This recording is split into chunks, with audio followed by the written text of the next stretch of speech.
So to eliminate the bias, it was also very smart of us to have RevOps being under a CFO. So we're like Switzerland. We're not taking sides, but we are setting up the processes and making sure we're aligning with the buyer's journey instead of marketing versus sales. Again, jumping into that siloed bandwagon/war.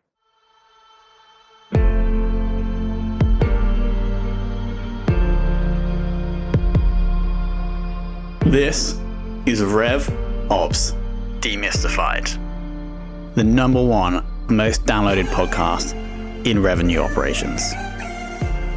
We invite the brightest minds in RevOps onto the show to deconstruct the what, why, and how behind rep productivity, forecasting, metrics, and all things revenue. This podcast is brought to you by Ebster, a revenue intelligence platform used to identify risk in the pipeline and score customer engagement.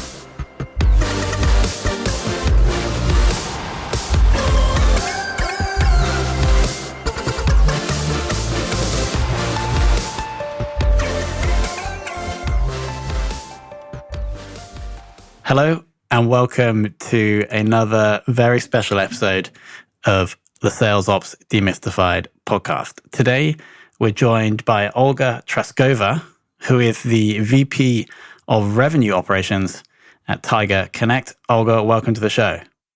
Thank you, Tom. Thank you for having me. Looking forward to the conversation.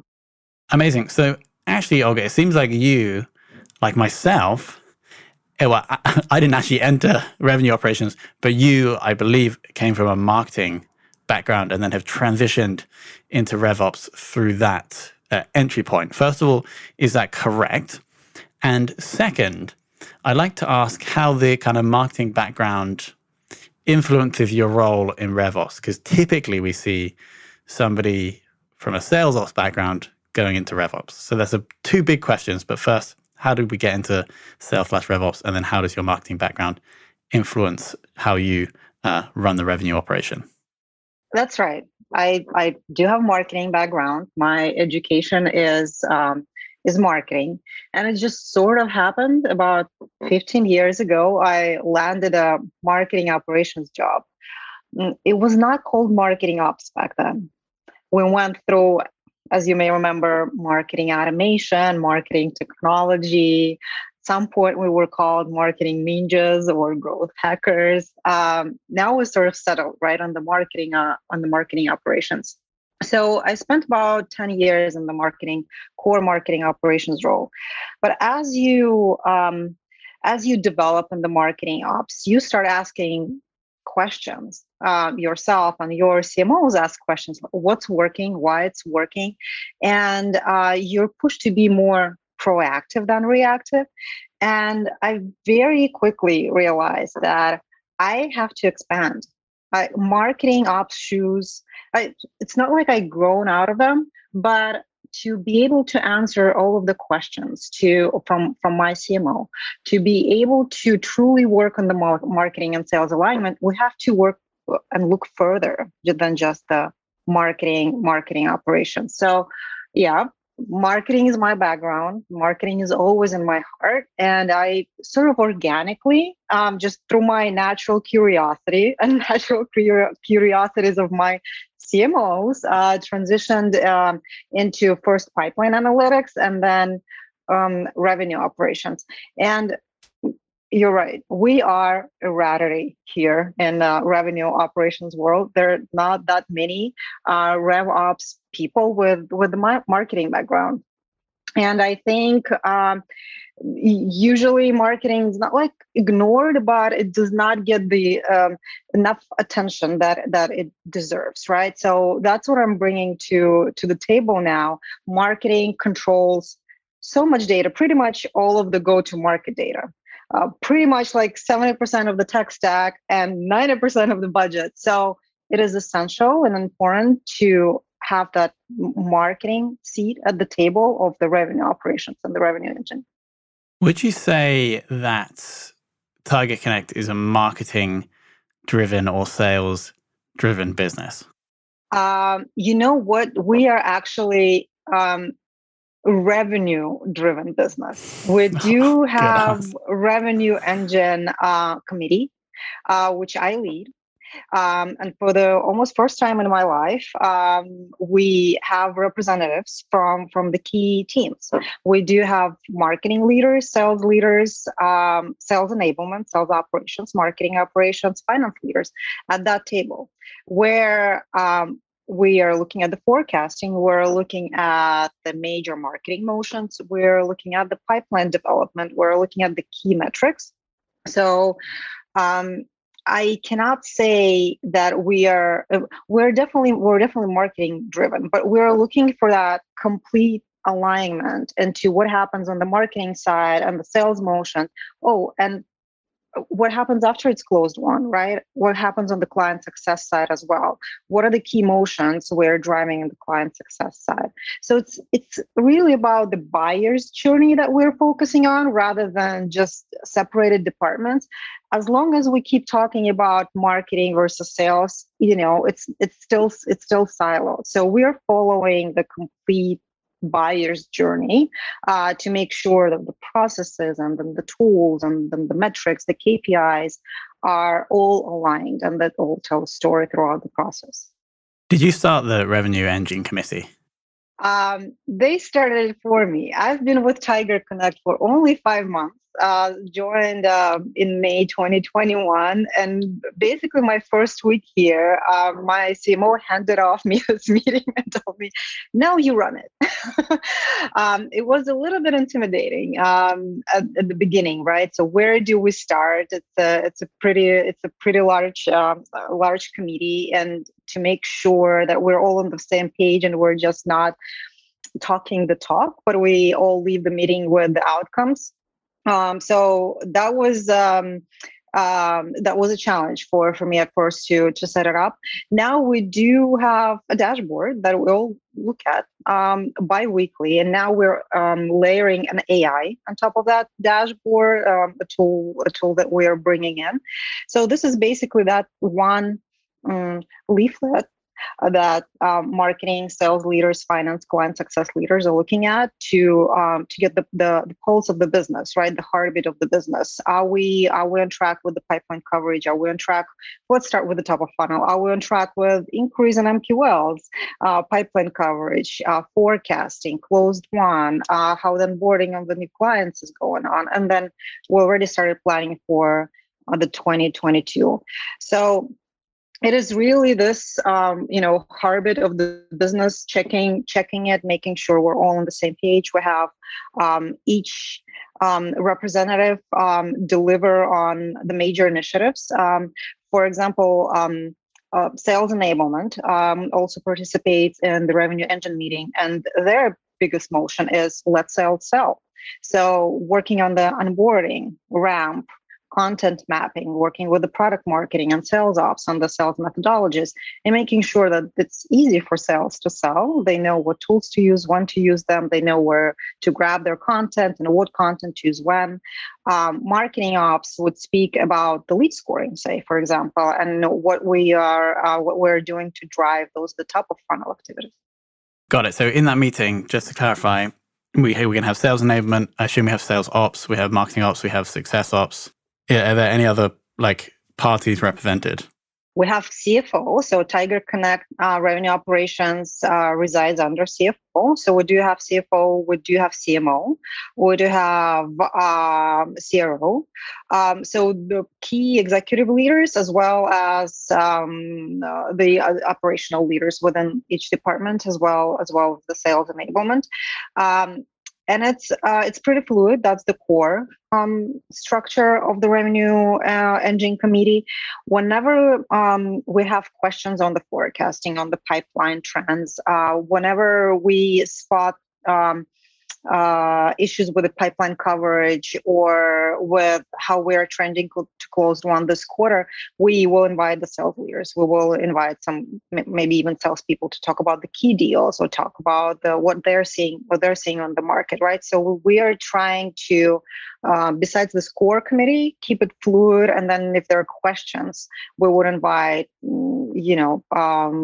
department leads toward the marketing campaigns, events that we are, webinars that we're running, or pipeline issues that they might be seeing. Got it. So did you just going back to your transition from marketing to RevOps, was that at the Cornerstone where you first officially took on revenue operations responsibilities? That was at Saba.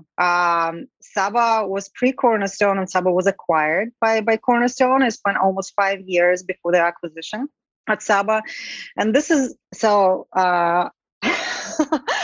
I've been telling this story, so I think I can. I'm not going to hurt anyone's feelings. I think I brought the revenue operations notion to Saba. I attended Dreamforce back in times when we were able to attend Dreamforces, and I was really impressed and motivated by one of the sessions that I attended. It was about the revenue operations. At that time, we struggled with the data integrity and the data misalignment between marketing and sales. My data set and my analysis was always different from the sales ops analysis. And even though we were so close with the sales operations, we were connected at the hip. We had weekly, daily meetings, calls, etc. But then there was always something breaking between our analysis. So I attended this session where they showed a dashboard and what the reference that they used, a stitched kilt. And they said, this dashboard does not look like a stitched kilt. It actually tells a story. And then I realized that a lot of our dashboards actually looked like stitched kilts. And it's not going to work. It's not scalable. It's not there. So I came back and I spoke to my leaders. Really shared this beliefs. I became a believer in the revenue operations. And about 6 months later, we restructured. My manager at that time, VP of Revenue Operations, was brought into Saba. We also reported into CFO and marketing ops, myself, sales ops, my colleagues from sales ops, client success ops, IT tech, and then we also had a PMO office. Were brought into this revenue operations department. We definitely had some friction, maybe for a quarter or two, trying to find new ways to work together under one roof, under the same umbrella. But after almost 2.5, 3 years of revenue operations there, it was a well-oiled machine. I know it sounds like cliche, but it was. With a very limited budget, with a very limited resources, we were able to accomplish the process that worked. It was easy on each side it was easy on the marketing side. It was an easy handoff or delivery from marketing into sales. It was clear and clean tracking on the sales ops side, and then a clear tracking on the client success side. We had team responsible for the tech stack, for the technologies, so they would support us with the applications. We also layered some pipeline analytics to look further into the pipeline, into the forecasting. So what we developed there was beautiful. And then we got acquired by Cornerstone and we started rebuilding it there. And I joined TigerConnect. So it was 6 months from the Dreamforce talk to you guys formalizing the RevOps function or approach. Yes, more or less. What did you have to do in that 6 months to convince the business? I think the business was almost convinced, right? And RevOps is a hot thing now. If you look online, it's everywhere, right? The issue is that not a lot of companies are adopting the structure or even the mindset because they might be already so heavy in the structure, so heavy invested in the current processes, they're not agile.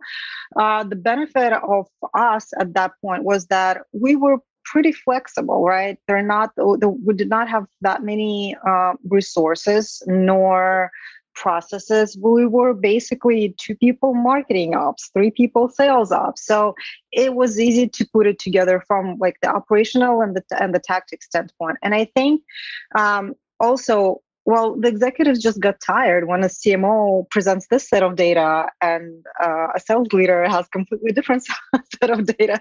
So they realized that it's not going to work. So, and after the executive meetings, I would receive a call and be like, well, our data is wrong again. So it all comes down to the alignment, be able to report on the same data set, look at the same set of metrics, be on the same page, not the staged guilt, but the actual storytelling with the data. So the pain was there, and maybe that Dreamforce session was very timely to just highlight, hey, this pain is solvable, and it's pretty easy to solve. And it actually made a lot of sense that we started reporting to CFO, sort of like a third party. There's always this continuous fight, right, between marketing and sales. So to eliminate the bias, it was also very smart of us to have RevOps being under a CFO. So we're like Switzerland. We're not taking sides, but we are just we're setting up the processes and making sure we're aligning with the buyer's journey instead of marketing versus sales. Again, jumping into that siloed bandwagon /war. Yeah, I mean that's such a good point, and I don't think I've heard or we've heard a RevOps or SalesOps function reporting to the CFO, but I love your rationale for that. You said you're not siding with anyone, but in reality, you're actually siding with the business because the CFO, which is also siding with the customers, as you said, with the buyer's journey. So it makes total sense. What would you say is a big focus for you moving into 2022 in the new role? So we are resetting the processes. I believe in keeping things simple, letting sales sell, and most importantly, letting buyers buy. So we are focused on that. We are making sure from top to bottom of the entire funnel, our processes are simple. There are no bottlenecks. We're not overcomplicating things, right? It is easy to find us online. It is easy to get on our website. It is easy to consume content. And then it is easy to ask for demo or pricing and get into the sales hands. And then for sales, it is also easy to follow the sales process. So the top of the funnel, starting with the website redesign that way, I did a couple of months ago, product repackaging, also making it easy to buy and understand the products. Lead scoring, lean data, so it's routing.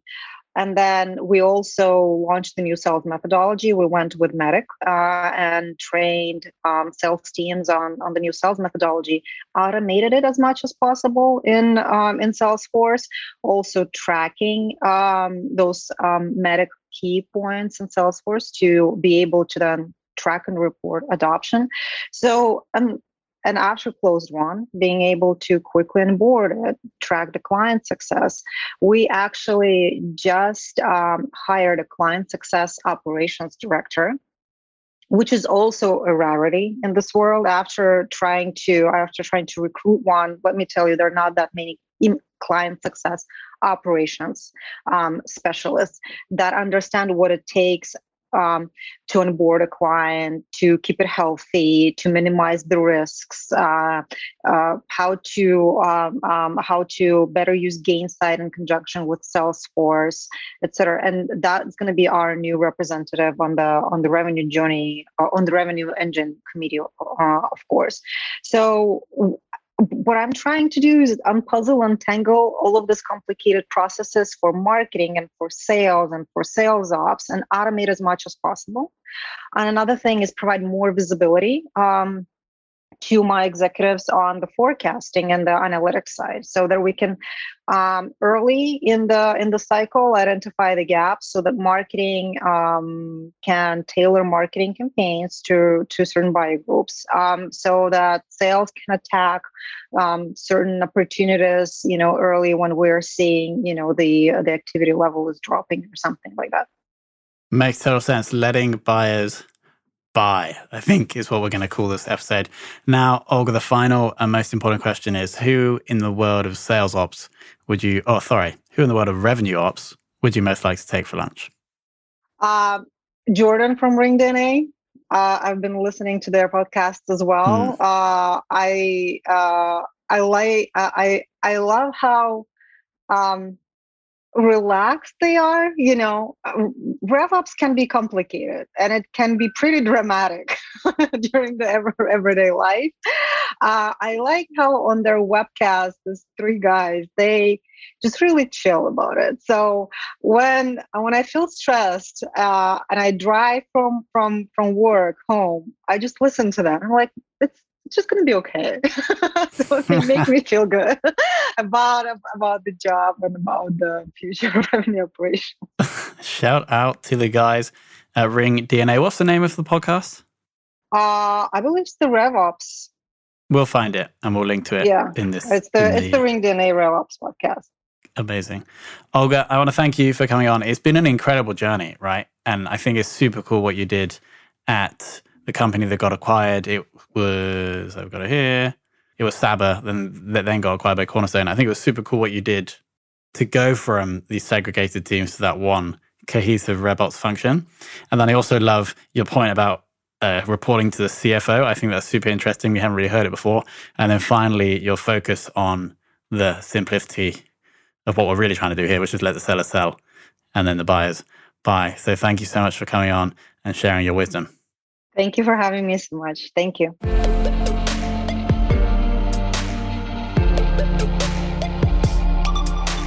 Thank you for listening to this episode of RevOps Demystified.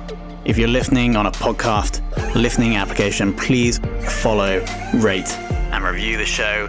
And if you have any questions about the show, can recommend a guest, or just want to learn more about RevOps or Ebster, hit us up at podcast@ebster.com.